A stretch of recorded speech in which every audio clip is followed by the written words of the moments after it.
जिथों आंदा पे उतों भी नहीं आउण देंदे, क्या फायदा है ना जी। तो कोई मकर फरेब ही नहीं, दजल ही नहीं, सादा सादा काम कैसे होगा। हजरत ईसा अलैहिस्सलाम कहने लगे मेरे साथ रहना है तो दुनियादारी से, बोलिए दुनियादारी से बचना। कहने लगा जी बिल्कुल सही है। आप फरमाने लगे चलो ठीक है। हजरत ईसा ने चाहा कि इसका इम्तिहान करें। फरमाया पहले दिन वो आया है सोबत सुलह में रहने के लिए, खैर सीखने के लिए।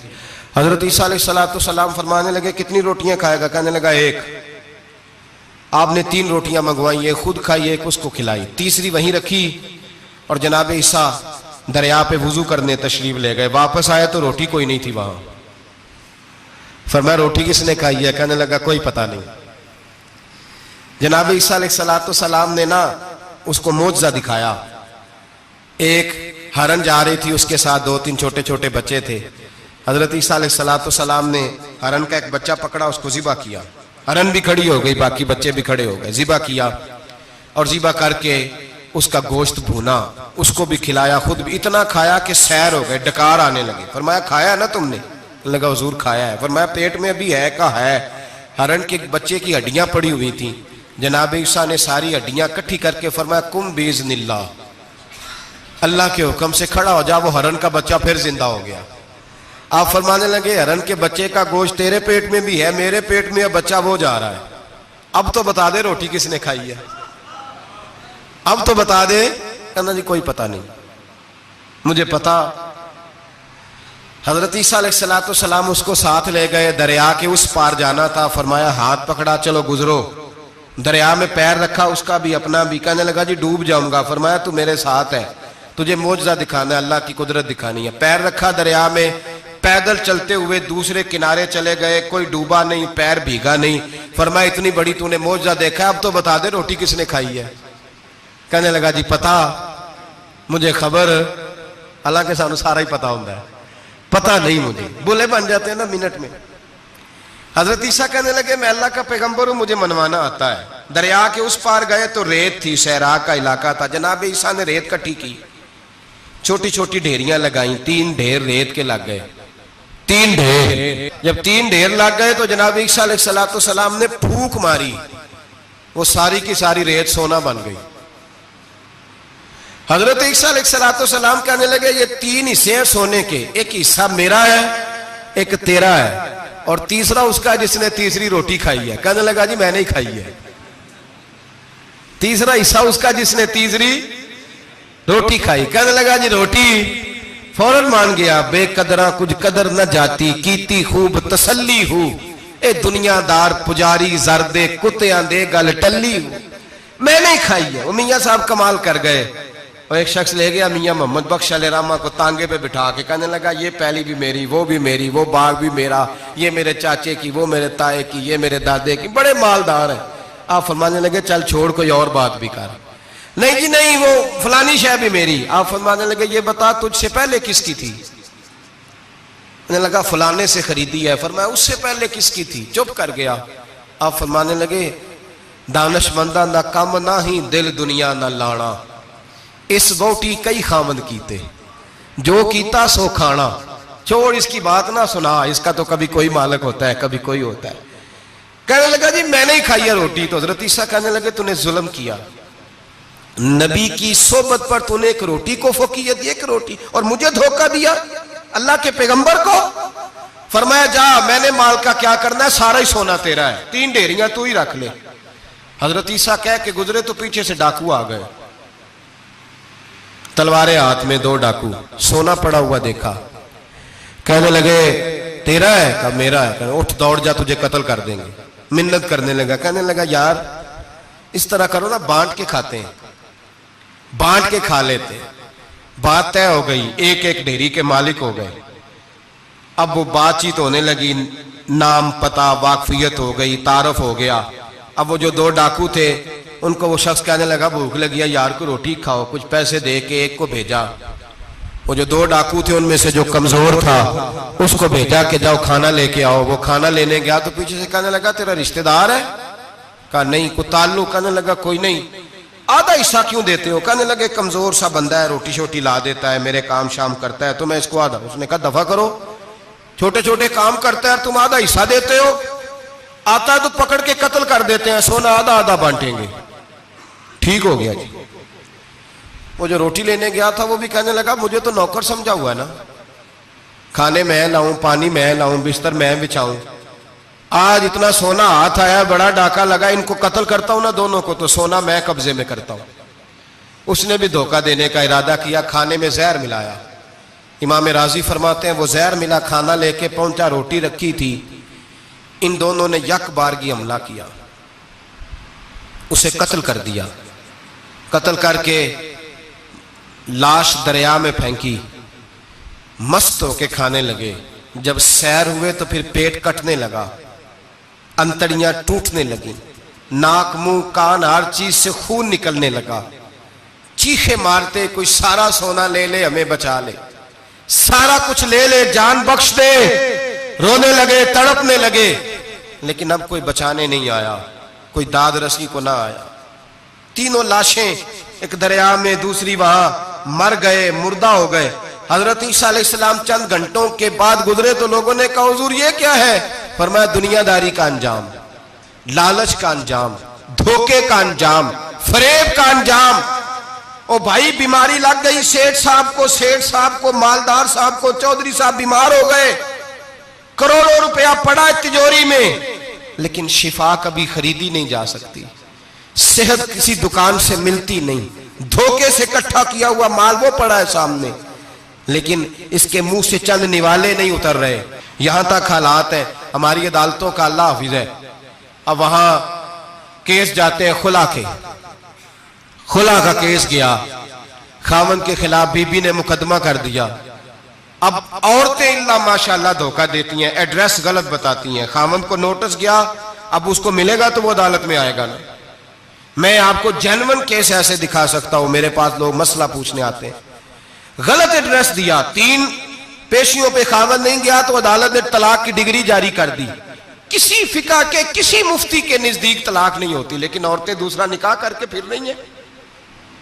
किसी सुने गौर करे, इसमें इख्तलाफ भी नहीं है, मुसालक का निकाह नहीं, लेकिन तलाक। अब हमने धोखा दिया, भाई देखे मेरे पास तलाक है यूनियन काउंसिल की, ये मेरे पास तलाक है अदालत की, ये मेरे क्या कर, तलाक निकाह यूनियन काउंसिल के साथ होता है कि खामन के साथ? और बोले तो सही यार, किसके साथ होता है? तो तलाक यूनियन काउंसिल देगी, खामन देगा? अजीब तमाशा है। अदालत के साथ निकाह हुआ कि खामन के साथ? अजीब बात है भाई। किसी जाओ चौथे आदमी से कहो तलाक दे दे, कैसे तलाक हो? मोटी सी बात है। और लोग आके घर बसाना होता है ना, और अल्लाह माफ करे इस धोखे में कई दफा सरपरस्त भी शामिल होते हैं और दलीलें देते हैं, कहते जी नहीं फिर दालते गलत है, पाकिस्तान का कानून। मैंने कहा मुझे क्या बताते हो, पाकिस्तान के कानून अदालत की मैं बात ही नहीं करता, मैं तो रसूलुल्लाह की बात करता हूं, तो नबी पाक की बात कर रहा हूं। जब मुस्तफा करीम का कानून आ गया तो बात खत्म हो गई, वो कोई सा भी कानून हो। धोखा इतना आम है, फरेब इतना आम है, झूठ इतना आम है, दजल इतना आम है, लोग हर बात में धोखा, दीनदारी में धोखा, निकाह और तलाक में धोखा, हर जगह लोग धोखे के साथ जीना चाहते हैं। फरेब और फराड का लाइसेंस, अगर आप नाराज ना हो जाए, जिस वकील ने केस पकड़ा होता है उसे पता होता है कि जो आदमी मेरे पास लेके आया झूठा है कि सच्चा है, पता होता है कि नहीं? तो चलो होने का मतलब है नहीं कि तुम वकीलों के दुआले हो जाए, लेकिन ये बताएं उसे खबर होती है कि नहीं? नहीं तो हमको नहीं पता इस गल का, पता होता है ना, तो फिर क्यों उसका केस लेके अदालत में जाता है? पता है ना सारा। जो गाहक साथ गए हुए, और हमारे माशरे में तो मर्द होने की अलामत है, मर्द होने की, चौधरी होने की अलामत है कि यार अगर कोई गलती करके आया तो उसकी सपोर्ट करनी है। ये मर्द होने की अलामत है, ये मर्द होने की अलामत है। मर्द वो होते हैं जो सपोर्ट करते हैं दोस्तों के गुनाहों में, वो मर्द होते हैं। शर्म आनी चाहिए, नजर झुक जानी चाहिए ये बात करते हुए। मैं यारों का यार हूं, यार अगर गुनाह में उलझ जाएंगे तो मैं सपोर्ट करूंगा, चे माना दारद। मेरे नबी पाक सल्लल्लाहु अलैहि वसल्लम ने फरमाया अपने भाई की मदद कर, चाहे वो जालिम हो या मजलूम हो। तो सहाबा ने कहा हुजूर जालिम की मदद कैसे करें? फरमाया उसे जुल्म से रोक दो, ये तुम्हारी मदद होगी उसके हक में, उसे मना करो जुल्म से। क्या तो ये मर्द होने की अलामत है कि मेरा भाई आ गया तो जैसे कहेगा मैंने वैसे करना है, उसका हाथ पकड़ उसे मना कर, ये तेरी मर्दानगी की अलामत। मेरे नबी पाक अलैहिस्सलातु सलाम ने फरमाया मेरा मोमिन कभी किसी को धोखा इसके मिजाज में धोखा नहीं होता, फरेब नहीं होता, फरेब नहीं। हमारे यहाँ एक और बात भी अब बड़ी आम है, इतने इतने लंबे आर्टिकल छपे हैं, कभी किताबें खोल के पढ़ो कि हम इस्लाम की रुसवाई का कितना सबब बन रहे हैं। यूरोप पे नौजवान गए और उन औरतों से निकाह किए सिर्फ नेशनैलिटी लेने के लिए। क्या नेशनैलिटी लेने के लिए गैरों से धोखा करना जायज है? मेरे नबी पाक सल्लल्लाहु अलैहि वसल्लम बदर में थे, दो सहाबी आ रहे थे, दोनों बहादुर सहाबी थे। रस्ते में अबू जाल से मुलाकात हो गई। अबू जाल कहने लगा तुम जा रहे हो अपने नबी के साथ जंग में ताउन करोगे? वो सहाबा कहने लगे नहीं, हम तो वैसे जा रहे हैं, हम बिल्कुल भी जंग नहीं करेंगे। का वादा करते हो? का वादा करते हैं। वो दोनों आ गए हुजूर के पास, या रसूल अल्लाह सल्लल्लाहु अलैहि वसल्लम हम आ रहे थे और अबू जाल मिला है, हमने वादा कर लिया हम जंग नहीं लड़ेंगे। 313 लोग थे और एक एक आदमी की जरूरत थी। का हुजूर काफिर से वादा किया है, काफिर से। नबी पाक ने फरमाया तुम हथियार नहीं उठाओगे। वादा काफिर से किया, पर किया तो एक मोमिन ने है ना। एक शमून नाम के बुजुर्ग थे, बनी इसराइल से ताल्लुक था, बड़ी इबादत करते थे, 1000 साल इबादत फरमाई, सारी रात नफल पढ़ते, सारा दिन रोजा रखते और फिर रोजा रख के तो काफिरों से जिहाद करते। सारी जिंदगी जिहाद में गुजारी, जिस जंग में गए अल्लाह ने फतह अता फरमाई। ये जरा सोचिए कि जिसका तज़किरा मेरे नबी पाक फरमा रहे हैं वो कितना बड़ा आदमी होगा। वली अगरचे बनी इसराइल के थे, लेकिन इतना जबरदस्त उनका जिहाद करने का तरीका था। बड़ा जिहाद किया, बड़ी उन्होंने, काफिर बड़े परेशान थे कि बंदा काबू नहीं आता। बड़ी दूर तक बात गई, बड़ी जद्दोजहद की, लेकिन हजरत शमून अलैहिर्रहमा बनी इसराइल के वली थे, काबू ना आए। आखिर उनकी बीवी को खरीदा। और ये एक दो मिसालें बीवियों की आ गई हैं, खामद भी बिकते हैं, याद रखना, भाई भी बिकते हैं। इल्ला माशाल्लाह जब कोई बिकने पे आता है तो फिर वो अपने मेयार को कायम नहीं रखता, फिर लोग गिर जाते हैं मेयार से। बीवी को खरीदा, कहने लगे तूने इसके साथ रह के क्या वक्त गुजारा है? कहने लगी कोई सुख नहीं पाया, एक वक्त रोटी एक वक्त की भूख, दरवेशी का दर्ज देता है, कुछ भी नहीं मिला। हजरत शमून अलैहिर्रहमा की बीवी जब खरीदी गई, कहने लगे जब ये, चूंकि ये कम सोते हैं और जितनी देर सोते हैं गहरी नींद सोते हैं, जब गहरी नींद सो जाए तो रस्सियों के साथ जकड़ देना। इमाम गजाली अलैहिर्रहमा ने इसको लिखा है, रस्सियों के साथ जकड़ दिया बीबी ने। हजरत शमून उठे ना तो अपने आप को रस्सियों से बंधा हुआ देखा, अल्लाहु अकबर कहा। जब अल्लाहु अकबर कहा तो सारी रस्सियां टूट गईं। बीवी से कहने लगे तूने क्यों बांधा? उसने फिर धोखा दिया। कहने लगी हर जंग में लोग आके बताते थे तेरा खामद बड़ा दलेर है, मैंने कहा मैं भी देखूं कितना दलेर है। सारे एक नया रंग, एक नया रूप, एक नया तरीका, तो मैंने तो आजमाया है। और ये तो छोटी छोटी रस्सियां थी। आप फरमाने लगे चलो ठीक है, अगर तूने आजमाया तो फिर देख भी लिया है। कुछ दिनों के बाद उसने जंजीरों से बांध दिया, लोहे की जंजीरों से। उठे तो बंधा हुआ पाया, अल्लाह अकबर का तो जंजीरें भी टूट गईं। फरमाने लगे ये तूने क्या किया? कहने लगी देखना चाहती थी, कच्ची रस्सियां तो तोड़ लेते हो, जंजीरें भी टूटती हैं कि नहीं? हाँ भाई ठीक आके लोग बताते हैं तू वाकई दलेर है, हर जंग में कामयाब होता है। अब करीब बैठने लगी, खाना अपने हाथों से खिलाने लगी, फरेब करने लगी, धोखा देने लगी। कहने लगी बताओ तो सही ताकत का राज क्या है? मोमिन नरम दिल होता है। एक दफा कोई मुस्कुरा के पास आता है तो समझता है कि शायद ये मेरा खैर खा है, इसलिए मोमिन धोखे खाते हैं, धोखे देते नहीं। जब उसने मोहब्बत के लबो लहजे में बात की तो जनाब शमून कहने लगे और तो मैं किसी चीज से काबू नहीं आ सकता। बाल उनके लंबे लंबे थे, बैठते थे तो नीचे बाल आते थे, हमारी शरीयत में जायज नहीं। नबी पाक सल्लल्लाहु अलैहि वसल्लम ने जुल्फे कानों तक की इजाजत दी है, कंधों तक की इजाजत है। कंधों से नीचे बाल आए तो हराम लिखा है आला हज़रत ने, कंधों से नीचे जायज नहीं। उनके बाल बड़े लंबे थे, बैठते थे तो नीचे दब जाते थे। हजरत शमून कहने लगे मुझे दुनिया की तो कोई ताकत नहीं बांध सकती, हाँ मेरे बालों से मुझे बांध दिया जाए तो फिर नहीं मैं उठ सकता। बस उसके हाथ बात आ गई, उसने खाना भी खिलाया, उसने बिस्तर भी बिछा के दिया, पैर भी दबाया। जब सो गए तो उसने उनके बालों से उन्हें बांध दिया और काफिरों को जाके बताया कि आज नहीं खोल सकेगा। जब उठे तो बंधा हुआ देखा, बीवी की तरफ देखा, कहा तुझे ख्याल नहीं आया खोल दे? कहने लगी सारी जिंदगी गुर्बत दी तूने, ये देख मुझे हीरे मिले हैं, कंगन मिले हैं, ये देख मेरे कानों में हीरा सोना चांदी हर चीज, चल जा, तेरा क्या करना है? सारी रात इबादतें, सारा दिन तू जिक्र फिक्र और जिहाद में गुजार देता, धोखा दिया। उन काफिरों ने आके सुतून के साथ चारपाई उठाई और सुतून के साथ खड़ी की, फिर रस्सियों और जंजीरों से बांधा।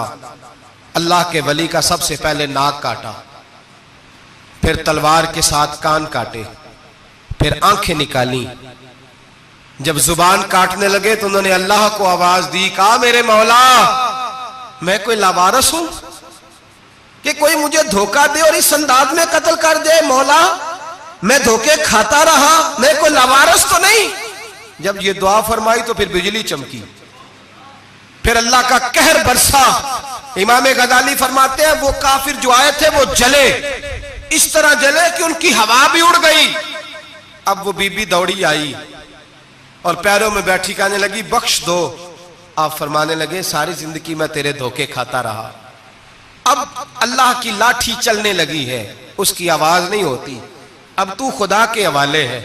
पैरों से आग चली, कहने लगे वो देखना सोने से कह तुझे बचाए, वो जो तेरे हाथों में हीरे के कंगन है उन्हें कह तेरी हिफाजत करे, अब वो जो तेरे कानों के अंदर सोने चांदी की बालियां और कांटे हैं और झूमर है उनको कह तेरी तुझे निजात दिलाए। जलती रही, तड़पती रही, चीखती चिल्लाती रही और इस तरह चीखी कि वो खाक बनी, हवा में उड़ी। अल्लाह ने अपने वली की आंखें भी दोबारा अता फरमा दी, कान भी दोबारा अता फरमा दिए। अल्लाह तबारक व तआला ने पहले से ज्यादा ताकत दी। वो जब बाहर निकले तो ऐलान कर रहे थे लोगों देखो धोखा वाले जल गए, तबाह हो गए, नामो निशान मिट गया और मुझे धोखा दिया गया था तो अल्लाह ने मुझे पहले से ज्यादा ताकतें अता फरमा दी, पहले से ज्यादा कुव्वतें। धोखा ना दें, फरेब ना करें। जो आप किसी को दे रहे हैं, और मेरे महबूब अलैहिस्सलाम की एक हदीस तो ये बताती है जो दुनिया में धोखा देगा दुनिया में ही उसका नुकसान उठाएगा, जो दुनिया में धोखा देगा उसका आखिरत में तो उठाएगा ही, दुनिया में भी उसका नुकसान